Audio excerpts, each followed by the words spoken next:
اور آپ میرا یوٹیوب چینل دیکھ رہے ہیں۔ وہی ہوا جس کا امکان تھا۔ صدر مملکت ڈاکٹر عارف علوی نے سپریم کورٹ کی رائے کا انتظار کیے بغیر سینٹ الیکشن خفیہ رائے شماری کی بجائے اوپن بیلٹ سے کرانے کے لیے صدارتی آرڈیننس جاری کر دیا ہے۔ تاہم انہوں نے اس آرڈیننس کو سپریم کورٹ کی رائے سے مشروط کیا ہے۔ الیکشن ترمیمی آرڈیننس 2021 میں پاکستان کے الیکشن ایکٹ 2017 کی سینٹ الیکشن کے حوالے سے 3 شقوں 81, 122 اور 185 میں ترمیم کی گئی ہے، جس میں کہا گیا ہے کہ اگر سپریم کورٹ کی رائے اس حق میں ہوگی تو قوانین میں تبدیلی کے ساتھ اوپن ووٹنگ کرائی جائے گی۔ آرڈیننس کے مطابق اوپن ووٹنگ کی صورت میں سیاسی جماعتوں کا سربراہ یا نمائندہ ووٹ دیکھنے کی درخواست کر سکتا ہے۔ یاد رہے کہ پاکستان کے الیکشن ایکٹ 2017 کے مطابق ہر 3 سال بعد سینٹ کے انتخابات میں خفیہ بیلٹ کا طریقہ کار اختیار کیا جاتا ہے۔ سینٹ کے نئے اراکین کے انتخاب کے لیے سیاسی جماعتیں اپنے امیدوار نامزد کرتی ہیں اور اس کے بعد تمام صوبائی اسمبلی میں خفیہ ووٹنگ کرائی جاتی ہے۔ پاکستان سپریم کورٹ کے صدارتی آرڈیننس جاری کرتے وقت سپریم کورٹ کے فیصلے کا سپریم کورٹ کی رائے کا انتظار کیوں نہیں کیا گیا؟ اس حوالے سے پاکستان کے اٹارنی جنرل خالد جاوید خان نے کہا ہے کہ یہ ایک مشروط آرڈیننس ہے جس کا تعلق سپریم کورٹ کے فیصلے کی تشریح ہے۔ ان کے مطابق اگر سپریم کورٹ نے قرار دیا کہ یہ انتخابات اوپن بیلٹ سے ہو سکتے ہیں تو پھر اس آرڈیننس کا اطلاق ہوگا، ورنہ سپریم کورٹ کی رائے کے مطابق یہ خفیہ الیکشن ہوں گے۔ ان کا کہنا تھا کہ ان کی رائے میں صدارتی ریفرنس جاری کرنے میں کوئی قانونی کباط نہیں ہے۔ انہوں نے کہا کہ پارلیمان میں بل کا مقصد آئین میں ترمیم متعارف کرانا تھا، جبکہ آرڈیننس کا مقصد صرف اس عمل کی تشریح ہے۔ الیکشن کمیشن کی رائے اوپن بیلٹ کے خلاف ہے، مگر حکومت سپریم کورٹ کی رائے پر عمل کرے گی۔ جب ان سے پوچھا گیا کہ سپریم کورٹ کے فیصلے کا انتظار کیوں نہیں کیا گیا تو ان کا جواب تھا کہ حکومت نے یہ وضاحت اس آرڈیننس میں ہی کر دی ہے کہ اس کی قسمت کا فیصلہ عدالتی رائے سے منسلک ہے۔ اس پر صدارتی آرڈیننس پر اپوزیشن نے سخت تنقید کی ہے اور اسے حکومت کی بدنیتی قرار دیا ہے۔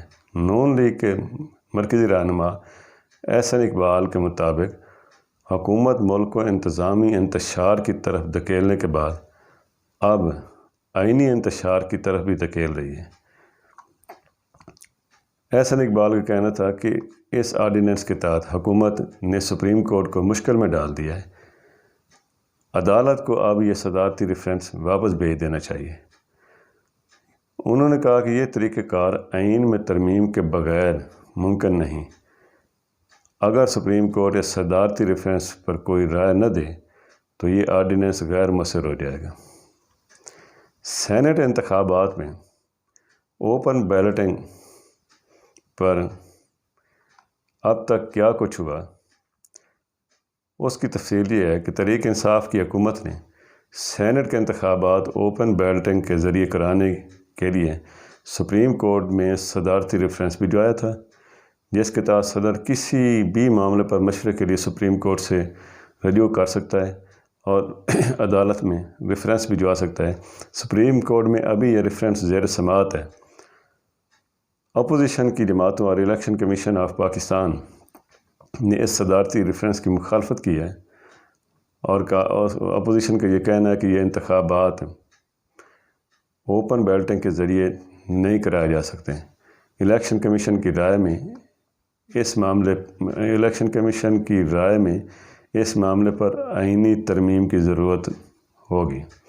اگرچہ یہ معاملہ ابھی زیر سماعت ہی تھا کہ حکومت نے 2/3 اکثریت نہ رکھنے کے باوجود آئین میں ترمیم متعارف کرانے کے لیے پارلیمنٹ میں قومی اسمبلی میں بل پیش کر دیا۔ اس بل پر بحث جاری تھی کہ قومی اسمبلی کا اجلاس غیر معینہ مدت کے لیے صدر پاکستان کے احکامات سے ملتوی کر دیا گیا۔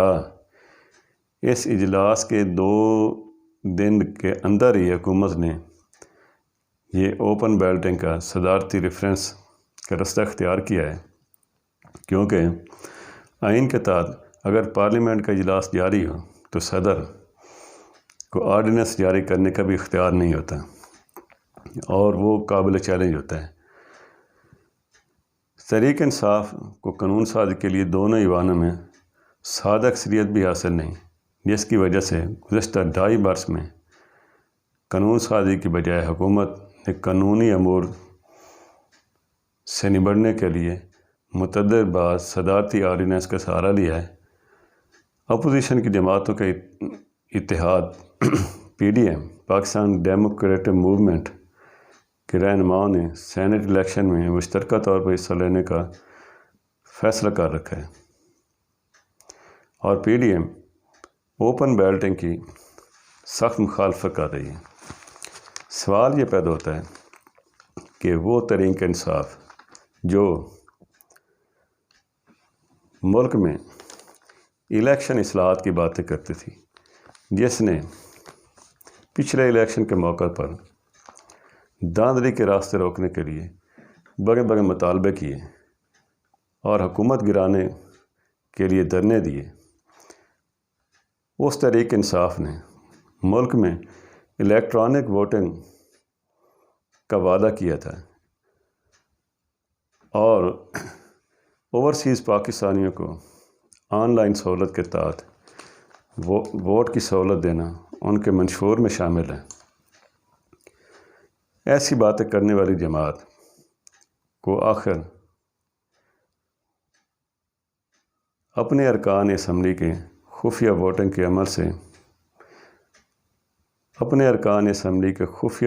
عمل سے کیوں خائف ہے؟ سینٹ الیکشن اگر 2018 کے سینٹ الیکشن دیکھا جائے تو اس وقت یہ الیکشن PTI پیپلز پارٹی اور اسٹیبلشمنٹ نے مل کر لگا تھا، اور جس میں انہیں توقعات سے زیادہ سیٹیں ملی۔ پنجاب میں چودھری سرور صاحب پنجاب اسمبلی میں PTI کے ارکان کی تعداد صرف 30 تھی۔ اس وقت ایک سینیٹر کو کامیابی کے لیے کم از کم 53 ووٹوں کی ضرورت تھی، تو 30 ارکان رکھنے والی PTI چودھری سرور کو الیکشن میں کیسے کامیاب کرانے میں کامیاب ہو گئی، حالانکہ ان کے پاس مطلوبہ ارکان موجود نہیں تھے۔ اور یہ بھی یاد رہے کہ چودھری سرور صاحب نے تمام سینیٹر سے زیادہ ووٹ لیے تھے۔ اس وقت PTI نے ایسا مطالبہ کیوں نہیں کیا تھا؟ اور پھر نون لیگ کی سینٹ میں اکثریت ہونے کے باوجود اسٹیبلشمنٹ PTI اور پیپلز پارٹی نے خفیہ طور پر اتحاد کر کے الیکشن میں اپنے امیدوار صادق سنجرانی کو نہ صرف کامیاب کروایا، بلکہ اس کے بعد جب نون لیگ، پیپلز پارٹی اور پورے اپوزیشن جماعتوں نے مل کر صادق سنجرانی کو ہٹانے کی کوشش کی، تو وہ تمام مل کر ان کے خلاف تحریک عدم اعتماد کو کامیاب نہ بنا سکیں۔ اس وقت وہ کون سی جادو کی چھڑی تھی؟ اس وقت یہ سارے ضابطے، یہ سارے طریقہ کار کہاں گئے؟ اور اب کیوں خطرہ ہے؟ کیا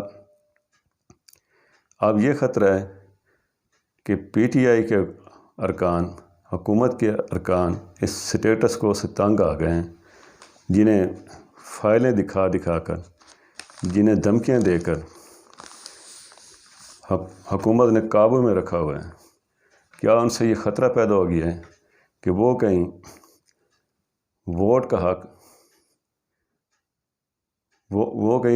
حق دوسری پارٹی کے حق میں استعمال نہ کر دیں؟